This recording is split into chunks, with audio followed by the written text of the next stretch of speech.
Well, wouldn't it be great to say yes? Yes. There you go. And you can call me an old fool, but these things can happen very, very swiftly. You know, there's a tipping point in all of this always. And I wouldn't want to say no, because that might discourage those people who believe in a peaceful solution. And I want to encourage that line of thought and encourage those people. And nothing would please me more than if, say, in 10 years' time, we can go. Okay, boys, come on, put the stuff in the trucks, we're on our way. It would be fantastic. It would be so moving. Please do invite me. Roger, thank you very much for your time. Not at all. Talking with you. Thank you, sir. Okay, thank you. And thank you for being with us. Remember, you can follow the show on Facebook and see what we're up to there. You can give us your feedback on topics and post your questions and comments. On the next show, 1,000 women dying every day. That's around how many are lost to preventable causes related to pregnancy and childbirth. We examine maternal health issues ahead of International Women's Day. Make sure you tune in for that. From me and the team, we'll see you next time.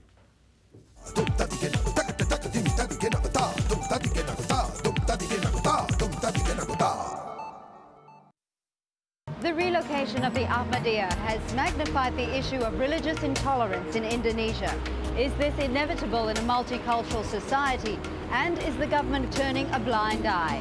101 East at this time on Al Jazeera. As protests, violence, and the call for political reform spreads across the Arab world, Al Jazeera's in-depth coverage of events on the ground brings you the news as it breaks. Ongoing coverage of the Libya uprising on Al Jazeera.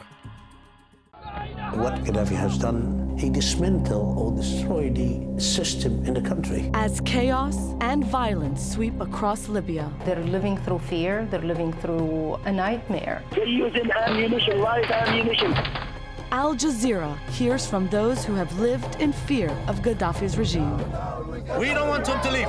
We want to arrest him. 42 years is too much. Libya, a state of terror. At this time on Al Jazeera. Afghanistan is faced with a huge challenge. Relations have gone really sour between us and our allies. We have inflicted considerable damage on the enemy. The people who make international headlines. Ultimately, the truth will out. They want to stop this publication of information that embarrasses them. Make time for Sir David Frost. Frost over the world. At this time on Al Jazeera. A history of guerrilla warfare. A place on the global stage. They were an organization created for a stateless population. But before fighting for their land, why did the PLO fight for independence from their Arab neighbors?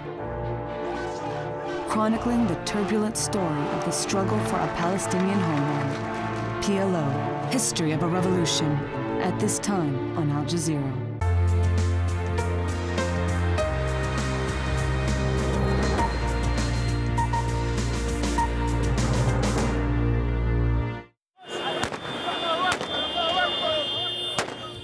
Libyan rebels regroup as pro-Gaddafi forces launch a new air raid in the east.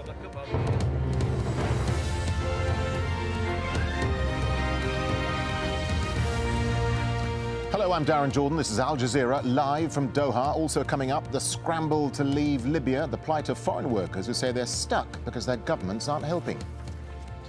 It's a new day of protest across the Arab world. Tens of thousands are expected to keep up the pressure for reform. These are live pictures from the Egyptian capital, Cairo. And China announces a 13% increase in its military budget, while assuring its neighbours it's not a threat.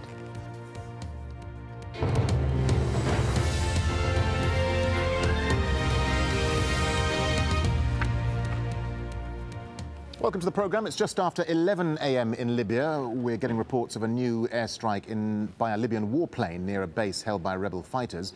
Witnesses say at least one bomb was dropped on Friday near the base in the eastern town of AlJazeera. The rebels say the bombing caused no damage or casualties. Well, these pictures taken earlier in AlJazeera showed rebel reinforcements arriving and arming themselves. Witnesses say hundreds have gathered there in recent days from across the east of the country. Meanwhile, the humanitarian crisis caused by the conflict is growing. 180,000 people have fled Libya and thousands more are waiting to escape with little hope of adequate assistance. And US President Barack Obama has called for Muammar Gaddafi to go now, but while saying all options are on the table, Obama would not commit to enforcing a no-fly zone over Libya. We're live to eastern Libya now, and our correspondent there, Hoda Abdelhamid, she's in Benghazi. Hoda, just bring us up to date with the latest from Benghazi. What are we expecting to happen there today? Well, today is supposed to be a day of rage and defiance. I just want to clue you into what's happening just behind me. Those are 3 trucks of aid that have just reached Benghazi, and as you can see, people are very excited about it. Some of the trucks had rebels on top of them. For them, this is a sign of victory again, that there is support for their cause. They were singing slogans saying Tunis, Egypt, and Libya are the heroes of the century. So certainly for the people here, a day that started well with support from the outside world. Hoda, what more could you tell us about these airstrikes in AlJazeera?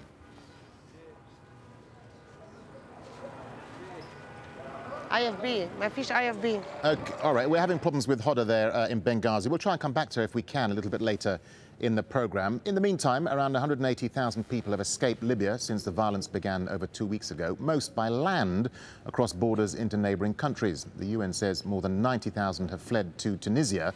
Nearly 80,000 have crossed into Egypt. Another 2,500 people have crossed at the Niger border too. But while agencies are warning of a growing humanitarian crisis for these refugees, thousands more people are stuck inside Libya. Tony Bertley sent this report from Benghazi. A few possessions in their bags and the clothes on their backs. Migrant workers in Libya on the move looking to escape somebody else's conflict. These feel destitute and abandoned. The lucrative jobs in an oil-rich country lost in the uprising. At the docks in Benghazi Thursday, yet another boat stands by to collect its human cargo. This time, 600 Syrians board the Captain Abdullah. But in recent days, vessels from China, Vietnam and Europe have come to collect its nationals.